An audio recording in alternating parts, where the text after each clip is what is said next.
அனைத்து நல்லுள்ளங்களுக்கும் வணக்கம். நான் உங்கள் ரவிக்குமார் ஆர்கே பேசுகிறேன். ரவிக்குமார் சோமோட நெக்ஸ்ட் சேனல். வழக்கமாக உலக செய்திகள், இன்றைய சிறப்பு செய்திகள். நல்ல வேலைங்க, இன்றைக்கி மார்க்கெட் க்ளோஸ். ஏன்னா நேற்று இவங்க போட்ட பரபரப்பெல்லாம் பார்த்தோம் அப்படின்னா பயங்கரமாக ஒரு ஹைலைட் மாதிரி இருந்ததில்ல. திடீர்னு ஹார்முஸ் நீரிணையை க்ளோஸ் பண்ணுறது, இஸ்ரேல் அங்கே தாக்கல் நடத்துறது, நாங்கள் பேச்சுவார்த்தைக்கே போகலன்னு ஈரான் சொல்கிறது, திரும்புகிற திசையெல்லாம் பரபரப்பாக இருந்தாங்க. அதுக்கப்புறம் கொஞ்சம் ஸ்மூத்தாக இப்போ 2 டீமும் போயிட்டு சுவிட்சர்லாந்தில் இறங்கியிருக்கிறாங்க. மிக தீவிரமாக பேச்சுவார்த்தை போயிட்டுருக்கு. பல ரவுண்டு போயிட்டுருக்கு, பல டீ உள்ளே போயிருக்கு.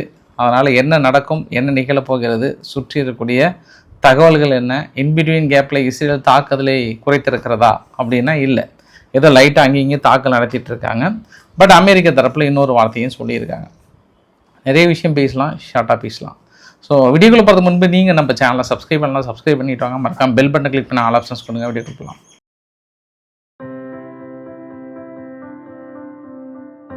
ஒரு யூகே தகவல் ஒன்று பார்த்துட்டு போயிடலாமா? ஒன்றும் பிரச்சனை இல்லையா உங்களுக்கு? என்ன, யூகேல கிறிஸ் ஸ்டார்மர் இருக்கிறார் இல்லையா, கிறிஸ் ஸ்டார்மர் அவர்களுக்கு கொஞ்சம் நெருக்கடி அதிகமாகிடுச்சு. அதனால் அவரோட தொழிலாளர் கட்சிகளுக்குள்ளாரே அவருக்கு கொடுக்குற ஆதரவு நிறைய பேர் விலக்கிக்கிட்டாங்க. நிறைய அடுத்தடுத்த அமைச்சர்கள் ராஜினாமா பண்ணிட்டாங்க. அவங்களுடைய டிஃபென்ஸ் மினிஸ்டர் கூட ராஜினாமா பண்ணிட்டார். இந்த மாதிரி அமைச்சர்கள் எல்லாமே அடுத்தடுத்து ராஜினாமா பண்ணி நெருக்கடி கொடுக்கறதுனால புதிய ஆளுங்க ஏதாவது அமைச்சராக நியமிக்கலான்னா கூட இல்லைப்பா நான் தயாராக இல்லைன்றாங்க அவங்களுமே. அந்த அளவுக்கு இவர் மீது இருக்கக்கூடிய அந்த நம்பிக்கை நிறைய இழந்ததுனால மனுஷன் பதவி விலக போகிறார், நாளை பதவி விலக போகிறார்ன்ற தகவல்கள் அரசல் புரசலாக மறுவைத்த நபர்கள் கிட்டத்தட்ட உறுதிப்படுத்தின மாதிரி தான் சொல்கிறாங்க. அதனால் ரொம்ப நெருக்கடி. கொஞ்சம் ஜெலன்ஸ்கியோட ஆசீர்வாதம் கொஞ்சம் அதிகமாக நெருங்கிடுச்சோ அப்படின்ற இன்னொரு ஆங்கிளையும் நம்ம பார்க்கலாம். நம்ம ஏன்னா இந்த மும்மனிதர்கள் செய்கிற வேலை சாதாரண வேலை கிடையாது. அங்கே கிறிஸ் ஸ்டார்மர் அவர்கள், பிரான்ஸ் அதிபர் மேக்ரன் அவர்கள், அப்புறம் ஃப்ரைட் ரைஸ், இவங்க 3 பேரும் தான். அதில் ஒரு ஆள் கலறது அப்படின்னாவே அவங்க கூட்டணிக்கே கொஞ்சம் வலு சேர்க்காத மாதிரி ஆகிடும். இருந்தாலும் நம்ம இதை வச்செல்லாம் கெஸ் பண்ண முடியாது. ஏன்னா தொழிலாளர் கட்சியை விட இதற்கு முன்பு இருந்த ரிஷி சுனாக் இருக்கிறார்ல, அவர் இதை விட ஸ்ட்ராங்காக இருந்தார் உக்ரைனுக்கான ஆதரவு நிலைப்பாடில்.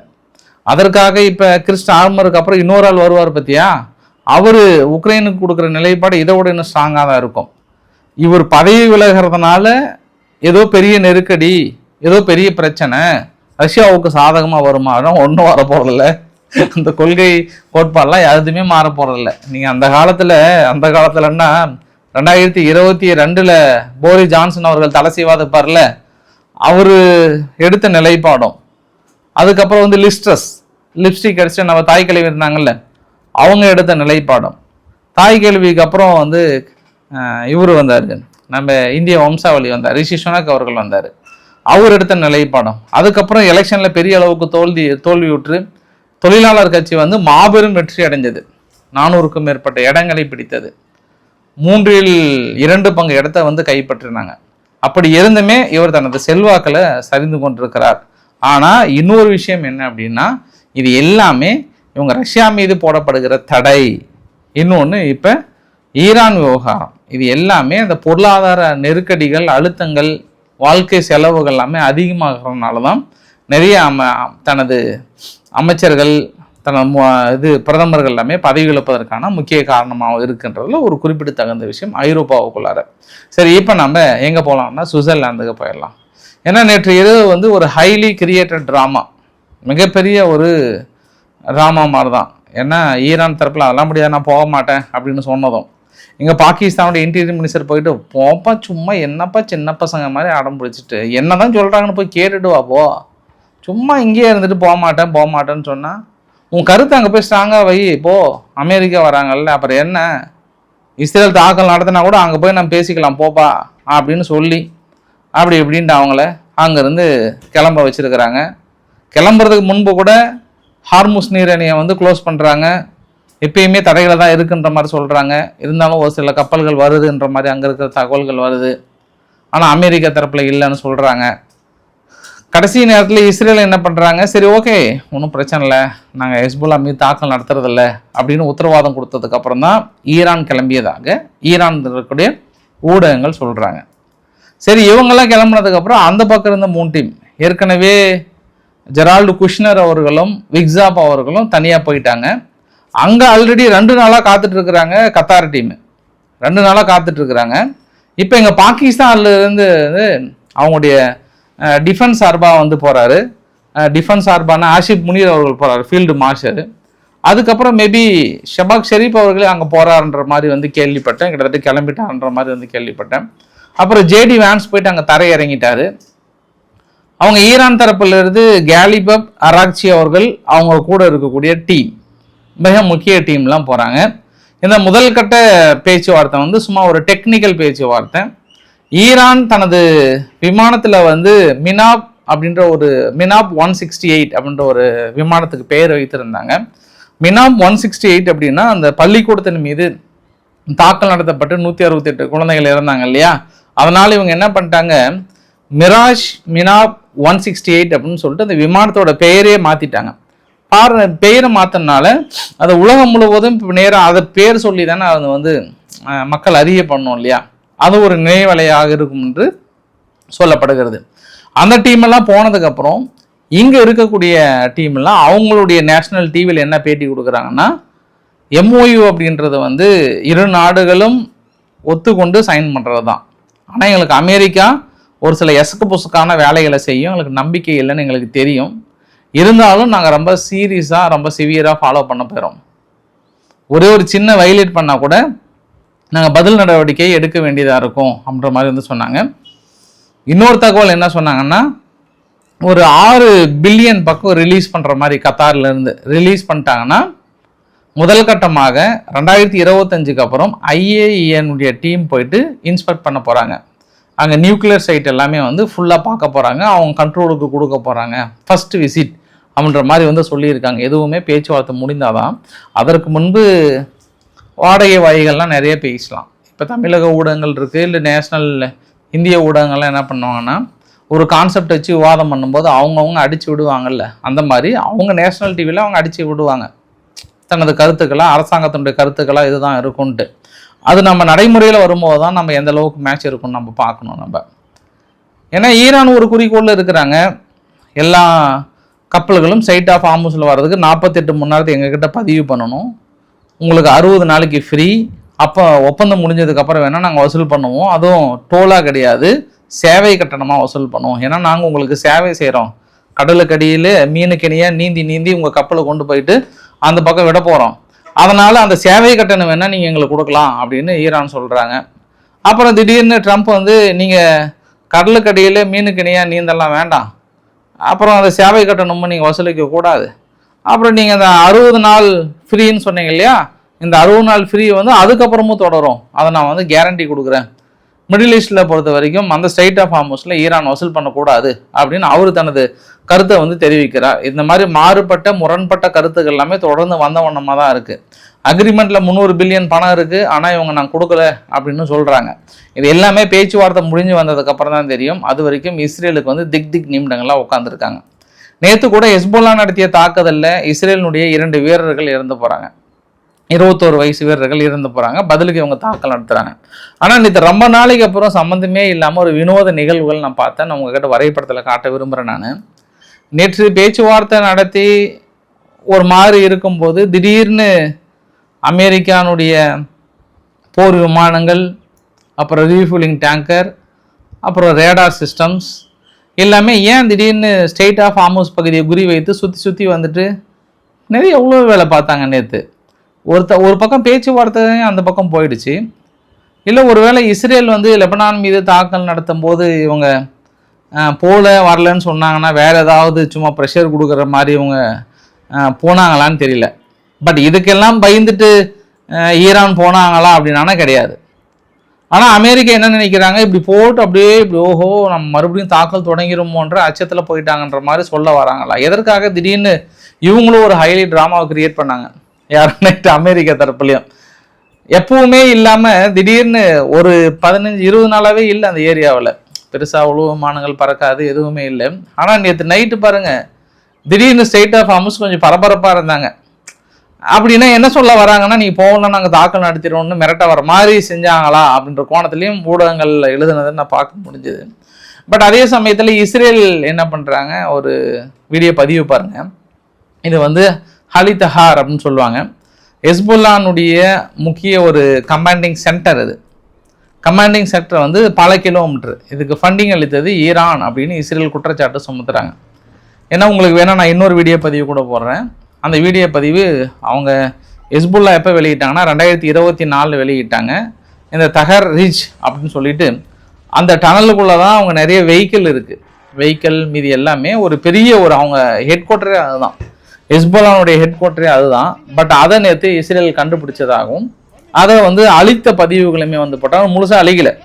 அது ஒரு 11-20 கிலோமீட்டருக்கு மேலே இருக்குன்றாங்க. அந்த அளவுக்கான மிகப்பெரிய டனல், கீழே ஒரு நகரமே இயங்கிட்டு இருக்குன்றாங்க. அந்த டனலில் மருத்துவமனை இருக்குது. தனிப்பட்ட முறையில் ஹெஸ்புல்லாங்களுக்கு என்னென்ன தேவை இருக்குது.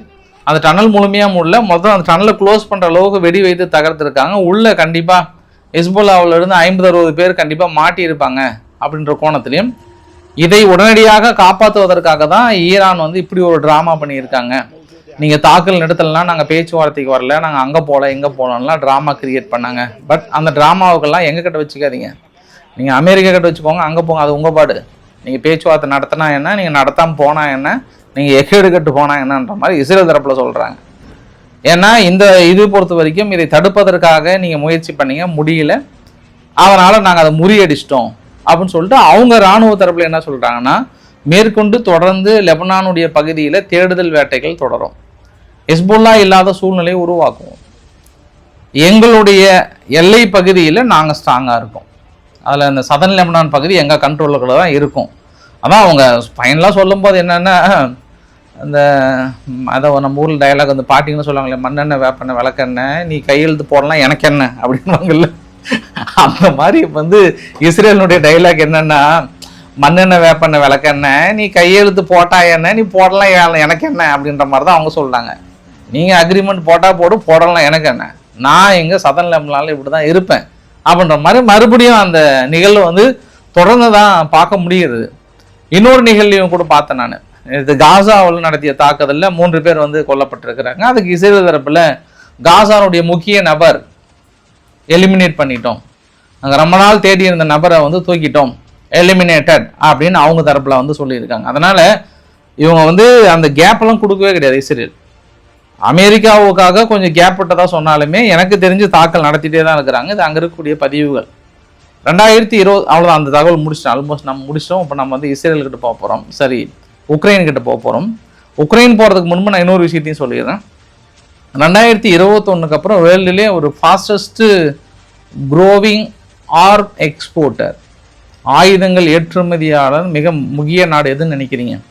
2021 அப்புறம், அதாவது 2022 போர் ஸ்டார்ட் ஆகுது, எங்கள் ரஷ்யா உக்ரைன் வார் ஸ்டார்ட் ஆகுது. இந்த வார் ஸ்டார்ட் ஆனதுக்கப்புறம் அமெரிக்கா பெரிய அளவுக்கு ஆயுதங்கள் கொடுக்குறாங்க. அதேமாரி மற்றொரு நாடு வந்து பெரிய அளவு கொடுத்துருக்காங்க. யார் நினைக்கிறீங்க? தென்கொரியா. தென்கொரியா மிகப்பெரிய அளவுக்கு நேட்டோ நாடுகளுக்கு ஆயுதங்கள் கொடுத்துருக்காங்க. எக்ஸாம்பிள் சொல்கிறாங்க, இப்போ 2026 மட்டும் 37 பில்லியன் அளவுக்கு வந்து கொடுத்துருக்காங்க. கிட்டத்தட்ட second largest arm exporter to European மெம்பரில், குறிப்பாக நேட்டோ நாடுகளுக்கு அந்த அளவுக்கு ஏற்றுமதி பண்ணிகிட்டே இருக்கிறாங்க. பெரிய அளவுக்கு ஆயுத உற்பத்தியில் வந்து திகழ்ந்து நிற்கிறாங்கன்ற மாதிரி வந்து போட்டிருந்தாங்க. நேற்று கிரிமியாவை கனெக்ட் பண்ணக்கூடிய அந்த கிரெஞ்ச் பிரிட்ஜுன்னு சொல்லுவாங்க, அது பக்கத்தில் இருக்கக்கூடிய ஒரு எண்ணெய் கிணறு வந்து ஒரு தாக்கல் நடத்திட்டாங்க. யார்? உக்ரைன் தரப்பில். அதுவும் இல்லாமல் ஜெலன்ஸ்கி என்ன சொல்ல வரார் அப்படின்னா, ஆல்மோஸ்ட் எங்களுடைய ட்ரோன் வந்து ஒரு 3000 கிலோமீட்டர் தள்ளி தாக்கல் நடத்துகிற அளவுக்கு நாங்கள் தயாராகிட்டோம். பெலாரஸும் தனது எல்லை பகுதியில் மிக முக்கியமான கேமரா நம்ம ரேடார் சிஸ்டம் அதெல்லாம் செட் பண்ணியிருக்காங்க. ஆல்மோஸ்ட் 10 பகுதி இலக்கு வைத்திருக்காங்க ரஷ்யா. அதனால் அவங்க மக்களுக்கு ஒரு எச்சரிக்கை கொடுக்குறாங்க, அடுத்த 48 மணி நேரம் நீங்கள் உங்கள் மொபைலில் இருக்கக்கூடிய சிக்னல்ஸை வாட்ச் பண்ணுங்கள், மெசேஜை வாட்ச் பண்ணுங்கள், சத்தம் வந்தால் பங்கர்ஸுக்கு அடியில் போயிடுங்க. ஏன்னா இது நம்மளுக்கு திக் நிமிடங்கள் தான், பெரிய அளவுக்கு திக் நிமிடங்கள் தான். எந்த நேரத்திலும் ரஷ்யா தாக்கல் நடத்துவதற்கு ஆயத்த பணியில் இருக்காங்க. மிகப்பெரிய தாக்கல் நடத்த போகிறாங்க அப்படின்னு நேற்று இரவு முதல் உக்ரைன் பரபரப்பாக இருக்குது. நேற்று இரவே நிறைய பேர் வந்து பங்கர்ஸுக்கு அடியில் தான் இருந்தாங்க. ஏன்னா தாக்கல் நடத்தக்கூடும் அப்படின்னு ஒரு உளவுத்துறை தகவல் கொடுத்துருக்கு. இன்னுமே அந்த உளவுத்துறை வந்து ஏமாந்துடாதீங்க, அவங்க சண்டே லீவில் இருக்கிறாங்க அப்படின்னாலும் ஏமாந்துடாதீங்க. பட் தாக்கல் நடத்துவதற்கான வாய்ப்புகள் பிரகாசமாக தென்படுகிறதுன்னு வார்னிங் கொடுத்துருக்காங்க. ஸோ அதனால ஜெலன்ஸ்கி என்ன சொல்லிட்டாருன்னா, கியூ ரீஜியனை பொறுத்த வரைக்கும் இன்னும் எங்களை நீங்கள் பூஸ்ட் பண்ணுவதற்கு எங்களுக்கு நிறைய சப்போர்ட் தேவை. குறிப்பாக இந்த தடவை வந்து நான் பெலாரஸ் மீது கை வைக்கலான் இருக்கோம். பெலாரஸ் நாங்கள் கொடுக்குற 7 நாளைக்குள்ளார எல்லை பகுதியில் இருக்கக்கூடிய ரேடார் சிஸ்டத்தை அழிக்கலைன்னா நாங்கள் அழிக்க வேண்டியது இருக்கும். அதற்கு உங்களோட சப்போர்ட் தேவைன்றாங்க. இப்போ பெலாரஸ் மீது தாக்கல் நடத்தினா 3வது நாடு இணைக்கிறாங்க. இப்போ 3வது நாடு உள்ள வந்தது அப்படின்னா அது நேட்டோ நாடுகள் வந்து உள்ள நுழையிற மாதிரி அர்த்தம். அப்ப ஜெலன்ஸ்கி அவர்கள் நேட்டோ நாடுகளை மறைமுகமாக உள்ளே கொண்டு வந்து விடுகிறாரா அப்படின்ற இன்னொரு கோணத்திலையும் பார்க்கலாம். நம்ம அதற்கு தான் யூகே வேற பாவம் அப்படி கிறிஸ் ஸ்டார்மர் ரிசைன் ஆகி போறாரு. அதனால கொஞ்சம் ஹோல்டு பண்றாங்களான்னு தெரியல. போதாத குறைக்கு போலந்தினுடைய உயரிய விருது நேற்று வந்து ரிட்டர்ன் வேற கொடுத்துட்டாரு ஜெலன்ஸ்கி. இப்ப ஜெலன்ஸ்கி கூட இருக்கக்கூடிய முக்கிய சகாக்களுக்கும் ஒரு சில விருதெல்லாம் கொடுத்தாங்களாம். அவங்களுமே எங்க தலைவருக்கே நீங்க எங்க தலைவர் விருதே திருப்பி கொடுக்கும்போது எங்களுக்கு என்ன வேலை, அடியனுக்கு என்ன வேலை, தலைவரின் கடைக்கண் பார்வையிலே நாங்கள் கிடந்து கிடக்கிறோம், அடைந்து கிடக்கிறோம், அவர் கண் அசைத்தால் நாங்கள் அனுப்பிவிட மாட்டோமா அப்படின்னு கூட இருக்கிறவங்களை என்ன பண்றாங்க, எல்லாத்தையும் வந்து அவருக்கு அனுப்பி வைக்கிறாங்க. அதனால பார்க்கலாம் அங்க இருக்கக்கூடிய நிகழ்வுகள் என்ன நிகழ்வு நடக்க போறது என்று. ஃபைனலாக இந்த வீடியோட கிளைமேக்ஸ்ல என்னன்னா, ட்ரம்ப் வந்து ஒரு நேஷனல் கார்டு போல் ஒன்று கட்டினாரு. ஒரு 14 மில்லியன்ல கடைசியில் உள்ளக்கிற பெயிண்ட் எல்லாம் பேர்ந்து வர ஆரம்பிச்சிருச்சு. அதை சோசியல் மீடியாவில் எடுத்து நிறைய பேர் போட்டு மனுஷனுக்கு கெட்ட பேர் உருவாக்கிட்டாங்க. யார் யாரெல்லாம் போடுறாங்களோ அந்த வீடியோ டெலீட் பண்ண சொல்றாங்க, பிடிச்சி ஜெயிலில் போடுங்கன்ட்டாரு. அந்த ஏரியாவே போலீஸினுடைய கண்ட்ரோலுக்கு வந்துருச்சு. இது எல்லாமே ட்ரம்ப் என்ன சொல்றாருன்னா ட்ரையல்